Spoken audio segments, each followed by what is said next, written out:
الحمد لله الذي هدانا لهذا وما كنا لنهتدي لولا أن هدانا الله والصلاة والسلام على من أرسله الله لتبليغ دينه للأنام وعلى آله وصحبه الكرام وجميع أمته العظام أما بعد. قال الله تعالى: فأعوذ بالله من الشيطان الرجيم بسم الله الرحمن الرحيم وما أرسلنا من قبلك إلا رجالا نوحي إليهم فاسألوا أهل الذكر إن كنتم لا تعلمون. صدق الله العظيم. وقال رسول الله صلى الله عليه وسلم: إنما الأعمال بالنيات وإنما لكل امرئ ما نوى. صدق رسول الله صلى الله عليه وسلم. اللهم رب اشرح لي صدري ويسر لي أمري واحلل عقدة من لساني يفقهوا قولي. நம்மை படைத்தவனும் நாம் அடிபணிந்திட முற்றிலும் தகுந்தவனுமாகிய அல்லாஹ் ஒருவனுக்கே எல்லா புகழும். அவனுடைய அன்பும் அருளும் இவ்வுலகிற்கு நேர் வழிகாட்ட இறைவனால் அனுப்ப பெற்ற எல்லா இறை தூதர்கள் மீதும், குறிப்பாக நம்முடைய வழிகாட்டியும் இறுதி இறை தூதருமாகிய முஹம்மது ரசூலுல்லாஹ் ஸல்லல்லாஹு அலைஹி வஸல்லம் அவர்கள் மீதும், அவர்களை பின்பற்றி வாழ்ந்த சஹாபாக்கள், சஹாபியாக்கள், தாபியீன்கள், தபா தாபியீன்கள், சுஹதாக்கள், சாலிஹீன்கள் மற்றும் இந்த புனிதமிகு ஜுமா மஜ்லிஸிலே அமர்ந்திருக்கின்ற ஆண்கள், பெண்கள் நம் அனைவர் மீதும் உண்டாவதாக. கண்ணியத்திற்கும் பெரும் மரியாதைக்கும் உரிய எல்லாம் அல்ல அல்லாஹ்வின் நல்லடியார்களே, தாய்மார்களே, சகோதரிகளே, தூதுத்துவத்தை புரிந்து கொள்வோம், தூதுத்துவத்தை புரிந்து கொள்வோம் என்ற தலைப்பில் சில கருத்துக்களை கூறும் பொருட்டு எனது வார்த்தைகளை ஆரம்பம் செய்கின்றேன். அன்பு சகோதரர்களே, சகோதரிகளே, ரபியுல் அவ்வல் மாதம் பெருமானார் ஸல்லல்லாஹு அலைஹி வஸல்லம் அவர்கள் பிறந்த மாதம். நபி அவர்கள் பிறந்த இந்த மாதத்தில் அவர்களை குறித்து கூடுதலாக நாம் அறிந்து கொள்வதற்காக, நமக்கு நாமே நினைவூட்டிக் கொள்வதற்காக நிறைய நிகழ்ச்சிகள் ஆங்காங்கே நடத்தப்படுகின்றன. நபி அவர்களை குறித்து மிக அதிகமாக பேச வேண்டிய ஒரு மாதமாக இந்த ரபியுல் மாதம் இருக்கின்றது. அந்த அடிப்படையில் நபி அவர்களை குறித்து நாம் மீண்டும் புரிந்து கொள்வதற்காக, நம்முடைய நினைவுகளை பசுமைப்படுத்திக் கொள்வதற்காக இந்த ஜும்மாவை நாம் பயன்படுத்திக் கொள்கின்றோம். நபி அவங்களை பத்தி தெரிஞ்சுக்கிறதுக்கு நிறைய செய்திகள் இருக்கு, பல கோணங்களை நம்ம புரிஞ்சுக்கலாம். நபி அவருடைய நற்பண்புகள், நபி அவர்களுடைய குடும்ப வாழ்வு எப்படி இருந்தது, நபி அவங்களுடைய அரசியல் வாழ்க்கை எப்படி இருந்தது, நபி அவர்கள் எப்படி நீதி நேர்மை தவறாமல் இருந்தார்கள், நபி அவருடைய இறையச்சம் எப்படி இருந்தது, இதெல்லாம் பல கோணங்களை நம்ம புரிஞ்சுக்கலாம். ஆனால் நாம் அறிய வேண்டிய முக்கியமான கோணம் என்ன? பெருமானார் ஸல்லல்லாஹு அலைஹி வஸல்லம் அவர்களை குறித்து நாம் ஏன் அறிய வேண்டும்? நபி அவருடைய காலகட்டத்துல நிறைய பேர் வாழ்ந்தாங்க. கண்ணியத்திற்குரிய அபூபக்கர் இருந்தார், உமர் இருந்தார், முஸ்லிம்கள் இருந்தார்கள், நபி தோழர்கள், முஸ்லிம் அல்லாத மக்கள் இருந்தார்கள்.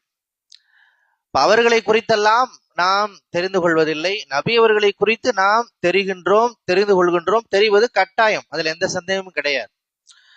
ஒரு முஸ்லிம் யாரை பற்றி வேண்டுமானாலும் தெரியாமல் இருக்கலாம், ஆனால் நபி அவர்களை குறித்து அவர் தெரிந்திருக்க வேண்டும். இப்ப நபி அவர்களை ஏன் தெரிய வேண்டும்? நபி அவர்களை நாம் பின்பற்றுகின்றோம். நபி அவர்களை ஏன் பின்பற்ற வேண்டும்? நபி அவர்களை குறித்து நம்முடைய இளைய தலைமுறைக்கு நாம் எடுத்து செல்கின்றோம். அவர்கள் அந்த செய்தியை நாம் அவர்களுக்கு எடுத்து சொல்கின்றோம். அடுத்த தலைமுறைக்கு ரசூலுல்லாஹி ஸல்லல்லாஹு அலைஹி வஸல்லம் அவர்களை குறித்து சொல்ல வேண்டிய அவசியம் என்ன? அந்த தேவை ஏன் வந்தது? நம்ம நபி அவர்களை நேசிக்கின்றோம். ஏன் நபி ஸல்லல்லாஹு அலைஹி வஸல்லம் அவர்களை நேசிக்கின்றோம்? ஏன் நேசிக்க வேண்டும்? இந்த எல்லா கேள்விக்கான பதில் என்ன? நபி ஸல்லல்லாஹு அலைஹி வஸல்லம் அவர்கள் அல்லாஹ்வுடைய தூதராக இருக்கின்றார்கள். நம்ம கலிமா சொல்றோம், அஷ்ஹது அல்லா இலாஹ இல்லல்லாஹ் வஅஷ்ஹது அன்ன முஹம்மதன் அப்துஹு வ ரசூல். ஒருத்தர் இஸ்லாத்துக்கு வர்றாருன்னு சொன்னாலே நம்ம இந்த கலிமாவை தான் சொல்லி கொடுப்போம். இந்த கலிமாவுல 2 பகுதி இருக்குது. இறைவன் தொடர்பான, ஏகத்துவம் தொடர்பான ஒரு பிரகரணம் முதல் பகுதி. இரண்டாவது பகுதி என்ன? நபி ஸல்லல்லாஹு அலைஹி வஸல்லம். அதுல நபி ஸல்லல்லாஹு அலைஹி வஸல்லம் அவர்களை பற்றி நாம் சொல்லுகிற பொழுது அப்துஹு வ ரசூலுஹு என்று சொல்லுகிறோம். இந்த ரசூலுஹு தான் காரணம், அப்துஹு காரணம் கிடையாது. ரசூலுஹு தான் காரணம். நபி ஸல்லல்லாஹு அலைஹி வஸல்லம் அல்லாஹ்வுடைய தூதராக இருக்கிறார் என்ற காரணத்தால் தான் நாம் நபி அவர்களை பின்பற்றுகின்றோம், நாம் நபி ஸல்லல்லாஹு அலைஹி வஸல்லம் நேசிக்கின்றோம், நாம் நபி ஸல்லல்லாஹு அலைஹி வஸல்லம் அவர்களை குறித்து இளைய தலைமுறைக்கு செய்திகளை எடுத்து செல்கின்றோம். நபி ஸல்லல்லாஹு அலைஹி வஸல்லம் அவர்களை நாம் பின்பற்றுகின்றோம். ரசூல் ஸல்லல்லாஹு அலைஹி வஸல்லம் பார்த்து நம்ம பின்பற்றுறோமே, எதற்காக? எல்லாமே இறை தூதராக அவர்கள் இருக்கின்றார்கள் என்ற காரணம்தான். எல்லாமல் அல்லாஹ் திருமறை குர்ஆனிலே குறிப்பிடுகிறான், குல் இன்னமா அன பஷரும் மிஸ்லுக்கும், நான் உங்களை போன்ற ஒரு மனிதன் தான் என்று நபியை நீங்கள் சொல்லுங்கள். உங்களை போன்ற ஒரு மனிதன் தான், ஆனால் யூஹா இலைய, எனக்கு வஹி வருகிறது, நான் அல்லாஹ்வுடைய தூதராக இருக்கின்றேன். அல்லாஹ் வேறு இடத்திலே சொல்கிறான், முஹம்மதுன் ரசூலுல்லாஹ். இந்த முஹம்மது யார் என்றால் அவர் ரசூலுல்லாஹ், அல்லாஹ்வுடைய தூதர். அல்லாஹ்வுடைய தூதர் என்கிற காரணத்தால் தான் இத்தனை சிறப்புகள், இவ்வளவு அடையாளங்கள், இவ்வளவு பெருமிதங்கள், இவ்வளவு முக்கியத்துவங்கள். அப்படி என்றால் இந்த தூதுத்துவத்தை நாம் புரிந்து கொள்ள வேண்டும்.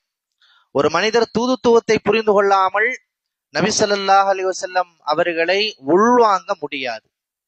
முஸ்லிம் அல்லாத நிறைய அறிஞர்கள் ரசூலுல்லாஹ் பத்தி படிக்கிறாங்க, வரலாறு படிக்கிறாங்க, மெய் சிலிர்த்து போகிறார்கள், சிலாகித்து சொல்லுகிறார்கள், பாராட்டி பாராட்டி வார்த்தைகளை வெளியிடுகிறார்கள், நபி அவர்களுடைய சாதனை குறித்தெல்லாம் பேசுகிறார்கள்.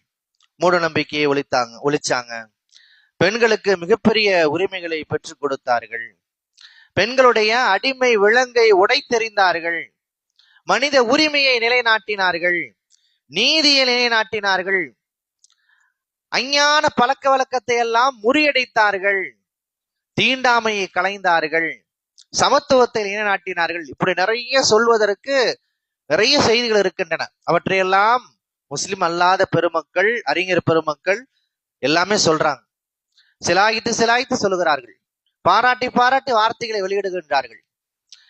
ஆனால் ஒரு முஸ்லிம் படிக்கின்றார், நபி அவருடைய வரலாற்றை நம்ம படிக்கிறோம், நம்ம எந்த கோணத்துல புரிஞ்சுக்குவோம்?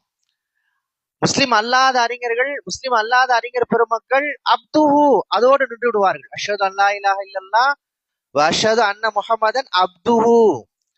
அவர்கள் அல்லாஹ்வுடைய அடியாராக இருக்கின்றார்கள். மனிதர் என்கிற அடிப்படையில் குல் இன்னமா அன பஷருன் மிஸ்லுக்கும், நான் உங்களை போன்ற ஒரு மனிதன். அந்த மனிதன் என்கிற தரத்தில் இருந்துதான் எல்லா முஸ்லிம் அல்லாத அறிஞர்களும் பார்ப்பார்கள், படிப்பார்கள், உள்வாங்குவார்கள்.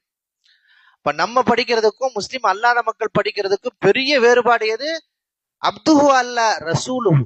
ரசூலுஹு தான் மிகப்பெரிய வேறுபாடு. ரிசாலத், தூதுத்துவம் தான் மிகப்பெரிய வேறுபாடு. அந்த அறிஞர் பெருமக்கள், முஸ்லிம் அல்லாத அறிஞர் பெருமக்கள் யார் வாசித்தாலுமே நபி அவர்கள் ஒரு மனிதர், அந்த மனிதர் என்கிற தரத்திலிருந்து இவ்வளவு பெரிய சாதனைகளை வழங்கி இருக்கின்றார்கள், ஆட்சி இருக்கிறார்கள் என்று பிரமித்து போகிறார்கள். முஸ்லிம்கள் எப்படி பிரமித்து போகிறோம் என்றால், அவர்கள் அல்லாஹ்வுடைய தூதர் என்கிற காரணத்தால் இவையெல்லாம் சாத்தியமாயிற்று, இவையெல்லாம் முடிந்தது என்று நாம் தூதுத்துவத்தோடு அதை புரிந்து கொள்கிறோம்.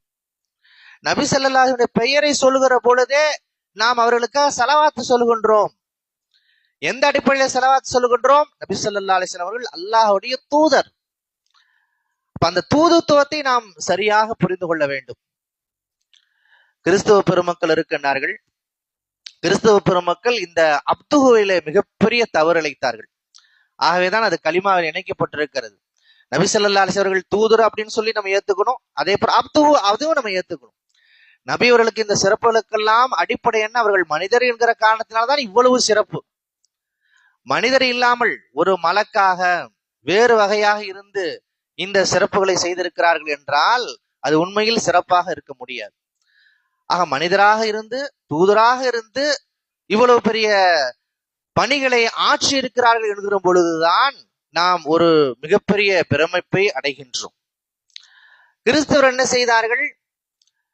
அப்துஹுவில் தவறிழைத்தார்கள். கண்ணியத்திற்குரிய ஈசா அலைஹிஸ்ஸலாம் அல்லாஹுடைய தூதர், அவர் அடியார் என்பதற்கு பதிலாக இறைவனுடைய அந்தஸ்திற்கு கொண்டு சென்றார்கள். கிறிஸ்தவர்கள் செய்த அந்த தவறை நாம் செய்துவிடக் கூடாது என்பதற்காகத்தான் கலிமாவிலே அப்துஹு ரசூலுஹு. திருமறை குர்ஆன் சொல்லுகிறது, குல் இன்னமான பஷரும் மிஸ்லுக்கும் யூஹா இலைய. நான் மனிதர் என்று திருமறை குர்ஆன் சொல்லுமாறு கட்டளையிடுகிறது. ஆக நபி அவர்கள் மனிதராக இருக்கின்றார்கள். அவர்களை ஈசா அலைஹிஸ்ஸலாம் அவருடைய அந்த மக்கள் வரம்பு கடந்து கொண்டு சென்றதை போல நாம் கடந்து சென்று விடக்கூடாது, கொண்டு சென்று விடக்கூடாது என்கிற கவனம். அதே சமயத்தில் நபி ஸல்லல்லாஹு அலைஹி வஸல்லம் அவர்களை மிகச் சிறப்பான முறையில உள்வாங்குவதற்காக அவர்கள் அல்லாஹுடைய தூதராக இருக்கின்றார்கள். இந்த அடிப்படை புரிதல் தான் நபி ஸல்லல்லாஹு அலைஹி வஸல்லம் அவர்களோடு நம்மை இணைக்கின்றது, சேர்க்கின்றது. தூதுத்துவத்தை நாம் சரியாக புரிந்து கொள்ள வேண்டும். தூதுத்துவத்தினுடைய முக்கியத்துவம் என்ன? நாம் மிகச் சரியாக சொல்வதானால், தூதுத்துவனுடைய முக்கியத்துவத்தை மிகச் சரியாக புரிந்து கொள்வதற்கு சொல்வதானால், நாளை மறுமையில் ஒரு மனிதன் சோனம் செல்கின்றான் என்றால் அல்லாஹ் நம் அனைவரும் சோனவாசிகள் ஆக்குவானாக. சோனம் செல்ல வேண்டுமானால் இறை நம்பிக்கை, மறுமை நம்பிக்கை இரண்டும் இருக்கின்றது.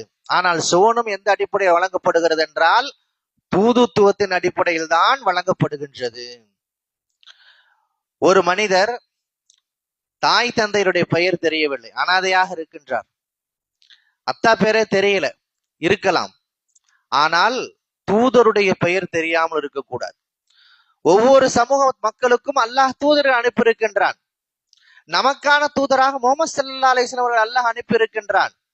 நாளை மறுமையிலே சோனம் செல்கிற பொழுது ஒவ்வொரு சமூகமும் அவருடைய நபியினுடைய தலைமையிலே தான் செல்வார்கள். நாம் கபரிலே முதல் கேள்வியாக மர்ரப்புக்க என்பதற்கு அடுத்தபடியாக மன் நபியுக்க என்கிற கேள்வியை நாம் எதிர்கொள்ள இருக்கின்றோம். உங்களுடைய தூதர் யார்? உன்னுடைய இறை தூதர் யார்? உங்களுக்கு அனுப்பப்பட்ட தூதர் யார்?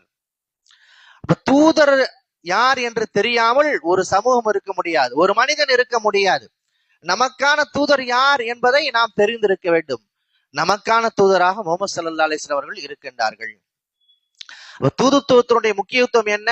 சோனம் செல்வதற்கு தூதர் தேவை. தூதுத்துவத்தை சரியாக புரிந்து கொண்டால்தான் நாம் நபி ஸல்லல்லாஹு அலைஹி அவர்களை முழுமையாக உள்வாங்க முடியும்.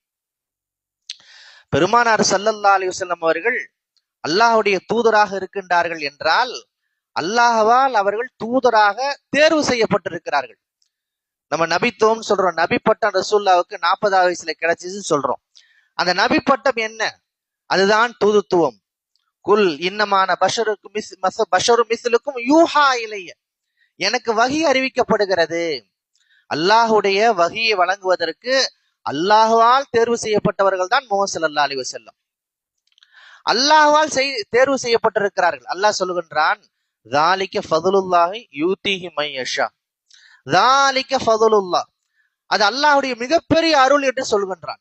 தூதுத்துவம் என்பது, நபித்துவம் என்பது அல்லாஹ்வுடைய மிகப்பெரிய அருள். அந்த அருளை தான் நாடியவர்களுக்குத்தான் வழங்குவேன் என்று அல்லாஹ் பிரகடனப்படுத்துகின்றான். ஒரு மனிதர் அவர் தூதுத்துவத்தை பெறுவதற்காக நிறைய முயற்சி செய்கிறாரு, நிறைய வணக்க வழிபாடுகளில் ஈடுபடுகின்றார். மனைவி மக்களை எல்லாம் விட்டு தவம் இருக்கின்றார். காடு மலைகளுக்கு சென்று தவம் இருக்கின்றார், வாழ்கின்றார். மிகப்பெரிய பிரயத்தனங்களை எடுத்துக் கொள்கிறார், மிகப்பெரிய முயற்சிகளை செய்கிறார். அவர் தூதராக முடியுமா என்றால் ஒருபோதும் ஆக முடியாது. அல்லாஹ் நாடினால் அதை வழங்குவான். அப்படி இறைவன் நாடி வஹியை வழங்குவதற்காக இறைவனால் தேர்வு செய்யப்பட்டவர்கள் தான் முஹம்மது ஸல்லல்லாஹு அலைஹி வஸல்லம். அல்லாஹ்வால் தேர்வு செய்யப்பட்டவர்கள், தன்னுடைய வஹியை வழங்குவதற்காக தேர்வு செய்யப்பட்டவர்கள். தூதுத்துவத்தை இன்னும் நாம் புரிய வேண்டும், இன்னும் மிகச் சிறப்பாக புரிந்து கொள்ள வேண்டும். அந்த மக்களிடத்திலே, மக்கா ஏற்பாடத்தில் இறை நம்பிக்கை இருந்ததா என்றால் நிச்சயமாக இருந்தது. இறை நம்பிக்கையிலே பிழை இருக்கலாம், ஆனால் அடிப்படையிலே கடவுள் நம்பிக்கை என்பது அவர்களிடத்திலே இருந்தது. அப்படியானால் ஒரு மனிதன் சோனம் செல்கிறான் என்றால் இறை நம்பிக்கை இருந்தால் போதுமா என்றால் முடியாது. இப்ப மக்கா இணைப்பாளர்கள் சோனம் செல்ல முடியுமா என்றால் முடியாது. அதே சமயத்தில் கிறிஸ்தவர்கள் இருக்கிறார்கள், மறுமை நம்பிக்கை அவரிடத்தில் நிறைய இருக்கின்றன. மறுமை தொடர்பான, பரலோக ராஜ்யம் தொடர்பான நிறைய நம்பிக்கை அவங்கள்ட்ட இருக்கிறது. இப்ப மறுமை நம்பிக்கை இருந்தால் சோனம் செல்ல முடியுமா என்றால் முடியாது. ஏனென்றால் இறை நம்பிக்கை மட்டுமல்ல, மறுமை நம்பிக்கை மட்டுமல்ல, சொர்க்கம் செல்வதற்கான அடிப்படையாக இருப்பது தூதுத்துவம் தான். ரிசாலத், தூதுத்துவத்தை தான் நம்ம அரபியில ரிசாலத்னு சொல்றோம். அந்த ரிசாலத் தூதுத்துவம் இருந்தால்தான் சோனம் செல்ல முடியும். இப்ப நபி ஸல்லல்லாஹு அலைஹி வஸல்லம் அவர்களை ஒரு மனிதன் தூதராக ஏற்றுக்கொள்கிற பொழுதுதான் அவன் சோனத்திற்கு தகுதி மிக்கவனா ஆகின்றான். இறை நம்பிக்கை இருந்தாலும் மறுமை நம்பிக்கை இருந்தாலும் தூதுத்துவம் நம்பிக்கை இல்லை என்றால், தூதரை குறித்த புரிதல் இல்லை என்றால் அவன் சோனம் செல்லவே முடியாது. ஆகவேதான் அல்லாஹ் பல இடங்களிலே தூதுத்துவத்தை குறித்து சொல்லுகின்றான். நபி அவர்களை தூதராக ஏற்றுக்கொள்வதை சொல்லுகின்றான். இப்போ ஒரு மனிதர் தொழுகிறாரு, நிறைய நற்செயல்கள்லாம் செய்யறாரு, சோனவாசியோட எல்லா நல்ல அம்சங்களும் அவர்கிட்ட இருக்குது. இப்ப இறைவனுடைய கேள்வி என்ன இருக்கும் அப்படின்னா, இதெல்லாம் நற்செயல்னு சொல்லி உனக்கு சொன்னது யார்? இப்ப நீ விபச்சாரம் செய்யல, திருடல, கொள்ளையடிக்கல, இதெல்லாம் தவறு, எனக்கு பிடிக்காது, ஆனா நீ இதெல்லாம் செய்யவே இல்லை, உனக்கு இந்த செய்தி எப்படி வந்தது? இறைவனுடைய விருப்பங்களை நாம் அறிந்து கொள்வதற்கு ஒரு அதிகாரப்பூர்வமான வழியாக தூதுத்துவம் என்பது இருக்கிறது, ஒரு அபிஷியல் ரூட். நம்ம நினைச்சு ஒரு விஷயத்தை நன்மைன்னு சொல்லி நினைச்சு செய்யறோம், சொர்க்கம் கிடைக்குமானா கிடைக்காது. சோனத்தை வழங்குபவன் இறைவன், அந்த சோனத்தை யாருக்கு வழங்க வேண்டும் என்று முடிவு செய்பவன் இறைவன். அப்படி முடிவு செய்து செய்திகளை சொல்வதற்காக மனிதர்களிலிருந்து ஒருவரை தேர்வு செய்கின்றான். அவர்கள்தான் இறை தூதர்கள், ரசூல்மார்கள், நபிமார்கள். அந்த நபிமார்கள் மூலமாகத்தான் இறைவனுடைய செய்திகளை நாம் புரிந்து கொள்ள வேண்டும். இறைவனுக்கு எது பிடிக்கும், எது பிடிக்காது அப்படிங்கறதெல்லாம் அபிஷியலாக நபிமார்கள் மூலமாக நாம் தெரிந்து கொண்டு பிற்பாடு செய்கிற பொழுதுதான் அதற்கு மதிப்பு இருக்கிறது. அப்படி நாம் கடைபிடித்து வாழ்கின்ற பொழுது நாம் சொர்க்கத்திற்கு தகுதி மிக்கவர்களா ஆகின்றோம். இப்ப கிறிஸ்துவர்கள் இருக்கிறார்கள், அவர்கள் ஈசா அலைஹிஸ்ஸலாம் அவர்களை ஏற்றுக்கொண்டிருக்கின்றார்கள். ஆனால் ஈசா அலைஹிஸ்ஸலாமுடைய அந்த நுபுவத், அந்த தூதுத்துவம்ங்கிறது அவர்களுடைய காலகட்டத்தோடு முடிஞ்சிருச்சு. நபி ஸல்லல்லாஹு அலைஹி வஸல்லம் அவர்கள் வருகின்ற வரைதான் அவர்களுடைய தூதுத்துவம். நபி அவர்கள் வந்த பிறகு தங்களுடைய தூதுத்துவத்தை, ஈமானை புதுப்பித்திருக்க வேண்டும்.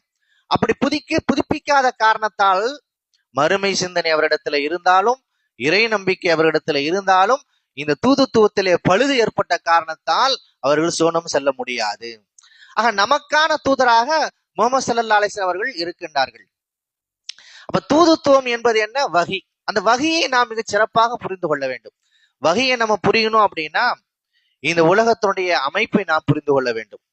இந்த உலகத்துடைய சிஸ்டம் எப்படி இருக்கிறது, அமைப்பு எப்படி இருக்கிறது, எல்லா படைப்பினங்களும் எப்படி இருக்கின்றன, அது உயிருள்ள பொருட்களாக இருந்தாலும் சரி, உயிரற்ற பொருட்களாக இருந்தாலும் சரி, அல்லது சின்ன சின்ன பொருட்களாக இருந்தாலும் சரி, பிரம்மாண்டமான பொருட்கள், சூரியன், சந்திரன் போன்ற பிரம்மாண்டமான பொருட்களாக இருந்தாலும் சரி, நாம் ஒன்றை புரிந்து கொள்ள வேண்டும். இந்த பொருட்கள் அனைத்தும், இந்த படைப்பினங்கள் அனைத்தும் இறைவனுடைய விருப்பத்தின் அடிப்படையில் தான் செயல்படுகின்றன. வலில்லாஹி யஸ்ஜுது மா ஃபிஸ் ஸமாவாத்தி வ மா ஃபில் அர்த். இந்த வானம் பூமியிலே உள்ள அனைத்தும் இறைவனுக்கு சஜ்தா செய்கின்றன. இப்ப சஜ்தா செய்கின்றன என்றால் என்ன பொருள்? அதற்கு அறிஞர்கள் விளக்கம் சொல்றாங்க. இறைவனுடைய அந்த கட்டுப்பாட்டில் இருக்கின்றன. இறைவன் என்ன சொல்லுகின்றானோ அவற்றை அது அப்படியே செயல்படுகிறது. நம்ம நிறைய உதாரணங்களை பார்க்கலாம். சின்ன உதாரணம், ஆரம்பமாக ஒரு சின்ன உதாரணம் என்ன? காட்டுல உயிரினங்கள் இருக்குது, வன விலங்குகள் இருக்கின்றன. சில வனவிலங்குகள் மாமிசம், இறைச்சி வேட்டையாடி சாப்பிடும். அதற்கு நம்ம ஊன் உண்ணிகள் சொல்லி சொல்றோம். இன்னொரு வர்க்கம் இருக்கிறது, இன்னொரு வனவிலங்குகள், அது புல் பூண்டுதான் திங்கும், அது இறைச்சி எல்லாம் சாப்பிடாது. அதற்கு நம்ம தாவர உண்ணின்னு சொல்றோம். ஏன் அவைகள் தாவர உண்ணிகளாக இருக்கின்றன? ஏன் அவை அசைவ உண்ணிகளாக, ஊன் உண்ணிகளாக இருக்கின்றன? ஒரு புலி, அதை ஏன் புல்லு திங்காது? காரணம் என்ன? இறைவன் அப்படித்தான் அதற்கு விதித்திருக்கின்றான், இறைவன் அப்படித்தான் அதற்கு கட்டளையிட்டு இருக்கின்றான். ஆகவே அல்லாஹ்வுடைய அந்த கட்டளையை அது ஒருபோதும் மீறாது, மீற முடியாது. சூரா நஹ்லிலே அல்லாஹ் சொல்லுகின்றான், 16வது அத்தியாயத்தில் அல்லாஹ் சொல்லுகிறான், வௌஹா இலன் நஹ்லி அனித்தஹதி மினல் ஜிபாலி புயூத்தன் வமினஷ் ஷஜரி வமிம்மா யாரிஷூன். நாம் தேனீக்கு செய்தி அறிவித்தோம், நீ உன்னுடைய கூடுகளை உயரமான இடத்தில் அமைத்துக்கொள், மலைகளை அமைத்துக்கொள் என்று நாம் செய்தி அறிவித்தோம் என்று அல்லாஹ் சொல்லுகிறான். அப்ப தேனீக்கு இடப்பட்ட கட்டளை என்ன? கூடுகளை உயரமான இடங்கள்ல, மலைகள்ல அமைச்சுக்கணும். அதனாலதான் உயரமான இடம் தேடி தேனீக்கள் கூடு கட்டுகின்றன. இப்படி ஒவ்வொரு பொருளுக்கும் அல்லாஹ் ஒரு புரோகிராம் பண்ணியிருக்கிறான், ஒவ்வொரு கட்டளையை இட்டு இருக்கின்றான். அந்த கட்டளைகளை அவைகளால் மீற முடியாது. ஆகவேதான் அறிஞர் பெருமக்கள் சொல்லுகின்றார்கள், ஒவ்வொரு பொருளும் உயிர் உள்ள பொருள், உயிரற்ற பொருள் எதுவாக இருந்தாலும் அது முஸ்லிமாக இருக்கின்றன. முஸ்லிம்னா இறைவனுக்கு கட்டுப்படக்கூடியது. எல்லா பொருளுமே முஸ்லிமாக இருக்கிறது. அப்ப இந்த முழு உலகமே முஸ்லிமாக இருக்கின்றன, இறைவனுடைய அந்த கட்டளைக்கு கீழ்ப்படுகின்றன. அதே போன்று பிரம்மாண்டமான பொருட்கள், சூரியன், சந்திரன், இவையெல்லாம் இருக்கிறது. இவையும் இறைவனுக்கு கட்டுப்படுகின்றன.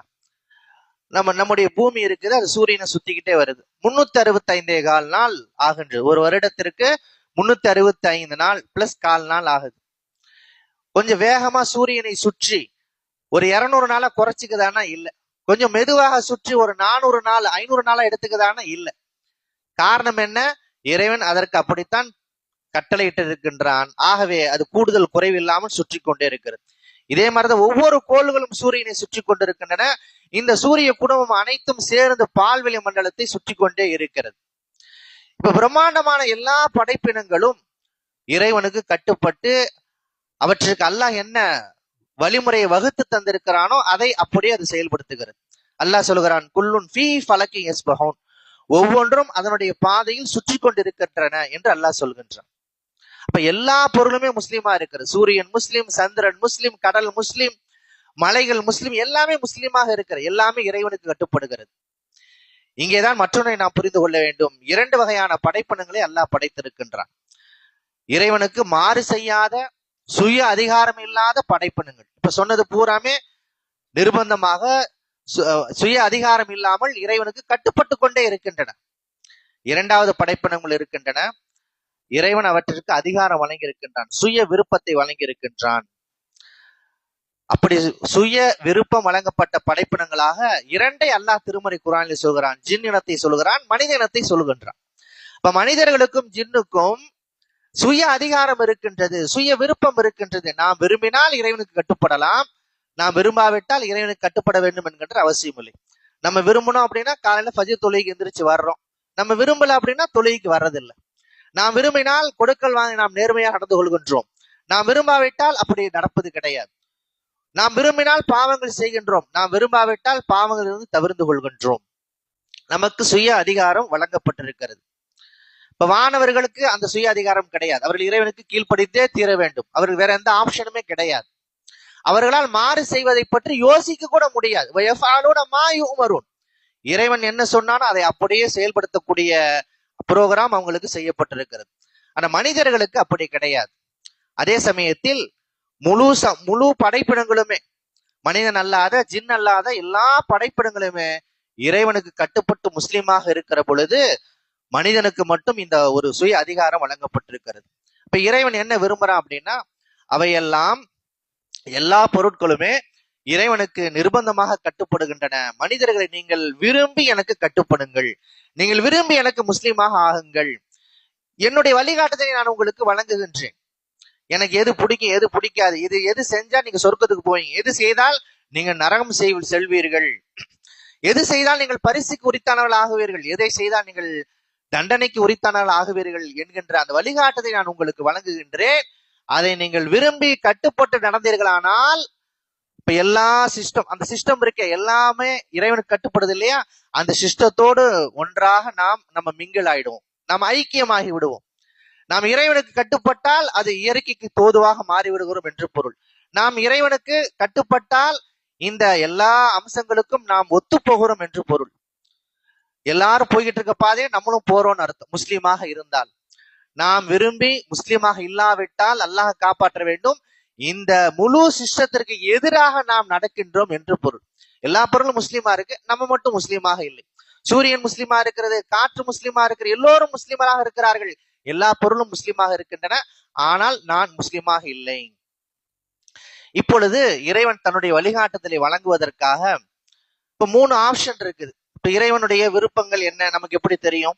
ஒன்று, இறைவன் நேரடியாக வந்து சொல்ல வேண்டும், அல்லது இறைவன் அவதரித்து வந்து சொல்ல வேண்டும். இறைவன் நேரடியாக வருவது அது சாத்தியம் இல்லாத ஒன்று. இறைவன் நேரடியாக வந்து நம்மள்ட்ட சொல்லணுமா? இறைவன் வந்து நம்மள்ட்ட நேரடியா வந்து இது செய்யக்கூடாதுன்னு சொன்னால் அது மிக சிறப்பாக இருக்காது, நன்றாக இருக்காது. அது பல வகையில் அது தவறு. அது இறைவன் படைப்பினங்களிடத்திலே வருவதில்லை. இதை நாம் மிக சிறப்பாக புரிந்து கொள்ள வேண்டுமானால் ஒரு அறிஞர் உதாரணத்தை சொல்லுகின்றார். அன்னை வயிற்றிலிருந்து குழந்தை வெளியே வருகின்றது. ஆனால் குழந்தையினுடைய வயிற்றிலிருந்து அன்னை வரமாட்டாள். ஹாலிக் படைத்தவனுடைய அந்த வட்டம் என்பது வேறு, மஹ்லூக் படைப்பினங்களுடைய வட்டம் என்பது வேறு. ஹாலிக் நம்மிடத்திலே ஒருபோது வருவது கிடையாது. ஹாலிக் அவன் அங்கேதான் இருக்கின்றான், ஹாலிக்காகவே இருக்கின்றான். மஹ்லூக்கு கூடிய அந்த வட்டத்திலே, படைப்பினுடைய வட்டத்திலே ஒருபோது வர முடியாது, வருவதில்லை. இரண்டாவது அவதரித்து வருவது. நிறைய முஸ்லிம் அல்லாத மக்களிடத்தில் இந்த சிந்தனை இருக்கிறது. இறைவன் அவதரித்து வருகின்றான், இறைவன் மனுஷனா வேஷம் போட்டு வர்றது, அவதாரம்னா அதுதான்.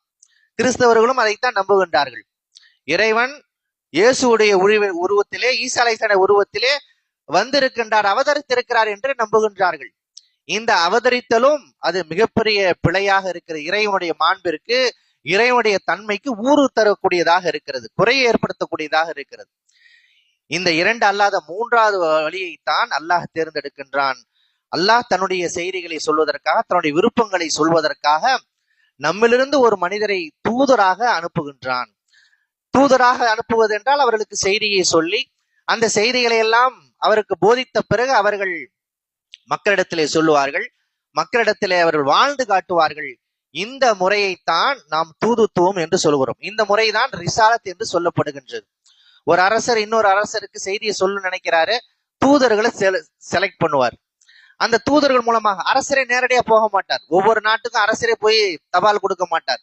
அரசர் தூதரை செலக்ட் பண்றாரு, தேர்வு செய்வார். ஒரு பள்ளிக்கூடத்துல ஹெட் மாஸ்டர் இருக்கிறாரு, நிறைய செய்திகளை டீச்சர்ஸ் எல்லாம் கன்வே பண்ணணும் அப்படின்னா ஒரு பியூன் வச்சிருப்பாங்க, அந்த பியூன் மூலமாக செய்திகள் சொல்லப்படும். அந்த ஒரு ஃபார்முலாவைத்தான், அந்த ஒரு வழிமுறையைத்தான் அல்லாஹ் தேர்வு செய்கின்றான். இந்த தூதுத்துவத்தின் மூலமாக இறைவனுடைய மாண்பு அப்படியே இருக்கும். இறைவன் இறைவனாகவே இருப்பான், அவனுடைய மாண்பு எப்போதும் குறைவது கிடையாது. அதே சமயத்தில் அல்லாஹுடைய அந்த செய்திகள் நமக்கு அடைகின்றன. அப்படித்தான் ஒவ்வொரு காலகட்டத்திலும் தூதர்கள் அனுப்பப்பட்டார்கள். ஏன் முதல் மனிதரே முதல் தூதராக இருக்கின்றார்கள். கண்ணியத்திற்கு ஆதம் அலைஹிஸ்ஸலாம் அவர்கள் முதல் மனிதர், அதே சமயத்தில் அவர் முதல் தூதராகவும் இருக்கின்றார்கள். ஆதம் அலைஹிஸ்ஸலாம் அவர்கள் அல்லாஹ் அனுப்புகிற பொழுதே சொல்லி அனுப்புகிறான், ஃபைம்மா யஅதியன்னக்கும் மின்னி ஹுதன் ஃபமன் தபிய ஹுதாய ஃபலா ஹௌஃபுன் அலைஹிம் வலாஹும் யாஸனூன். நீங்கள் கீழே செல்லுங்கள், உங்களுக்கு என்னுடைய செய்தி வரும், அந்த செய்தியை யார் பின்பற்றுகின்றார்களோ அவர்களுக்கு எந்த கவலையும் இல்லை என்று அல்லாஹ் சொல்லி ஆதம் அலைஹிஸ்ஸலாம் அவர்களை முதல் தூதராக அனுப்புகின்றான். இப்படி நிறைய தூதர்கள் வந்தார்கள். மூசா அலைஹிஸ்ஸலாம் வந்தார்கள், ஈசா அலைஹிஸ்ஸலாம் வந்தார்கள். அதிலே கடைசி தூதராகத்தான் முஹம்மது ஸல்லல்லாஹு அலைஹி வஸல்லம் அவர்கள் வந்திருக்கின்றார்கள். முஹம்மது ஸல்லல்லாஹு அலைஹி வஸல்லம் யார் என்றால் அவர்கள் அல்லாஹ்வுடைய தூதர் மட்டுமல்ல, அல்லாஹ்வுடைய இறுதி தூதராக இருக்கின்றார்கள். நபி ஸல்லல்லாஹு அலைஹி வஸல்லம் அவர்களை நாம் புரிந்து கொள்வதிலே மற்றொரு மிக முக்கியமான பக்கம் இதுதான். இப்ப நபி அவர்கள் வெறும் தூதர் மட்டுமல்ல, நபி அவர்கள் அல்லாஹ்வுடைய இறுதி தூதர். இப்ப நபி அவருடைய காலகட்டத்திலிருந்து கியாமத்தினுடைய கடைசி மனிதர் வரை ஒரு 10 லட்சம் கோடி என்று நான் வைத்துக் கொண்டால், இந்த 10 லட்சம் கோடி மக்களிலிருந்து ஒருவராக முஹம்மது ஸல்லல்லாஹு அலைஹி வஸல்லம் அவர்கள் தேர்வு செய்யப்பட்டிருக்கிறார்கள். இந்த 10 லட்சம் கோடி மக்களுக்குமே ஒற்றை மனிதர், ஒரே மனிதர் தான் முஹம்மது ஸல்லல்லாஹு அலைஹி வஸல்லம் அவர்கள், அல்லாஹ்வுடைய தூதர். அவருடைய தலைமையிலே தான் நாளை மறுமையை நாம் சோனம் செல்ல இருக்கின்றோம். அப்படி என்றால் முஹம்மது ஸல்லல்லாஹு அலைஹி வஸல்லம் அவர்களை தூதராக, இறுதி தூதராக, அவருடைய தூதுத்துவத்தை நாம் புரிந்து கொள்ளாமல் இருந்தோமானால் நபி ஸல்லல்லாஹு அலைஹி வஸல்லம் அவர்களை முழுமையாக உள்வாங்க முடியாது. ஆக நபி ஸல்லல்லாஹு அலைஹி வஸல்லம் அவர்களை நாம் நேசிக்கிறோம் என்றால், நபி அவர்களை நாம் பின்பற்றுகிறோம் என்றால், நபியவருடைய செய்தியை நாம் அடுத்த தலைமுறைக்கு கொண்டு செல்கின்றோம் என்றால், இவை அனைத்திற்கும் அடிப்படை காரணமாக இருப்பது இந்த தூதுத்துவம் தான். இந்த தூதுத்துவத்தை நாம் சரியாக புரிந்து கொள்ள வேண்டும். தூதர் என்ற அடிப்படையிலே நபி ஸல்லல்லாஹு அலைஹி வஸல்லம் வாழ்க்கையை நாம் முழுமையாக உள்வாங்க வேண்டும். அந்த அடிப்படையில் நபி ஸல்லல்லாஹு அலைஹி அவர்களை புரிந்து கொண்டு அவர்கள் பின்பற்றுகின்ற ஒப்பற்ற வாய்ப்பை நம் அனைவருக்கும் அல்லாஹ் வழங்குவானாக என்று துஆ செய்து இந்த அளவில் நிறைவு செய்து கொள்கிறேன். பாரக்கல்லாஹ் லனா வலக்கும் ஃபில் குர்ஆனில் அஸீம் ونفعنا وإياكم بالآيات والذكر الحكيم إنه تعالى جواد كريم ملك قديم بالرؤوف الرحيم ورب حليم.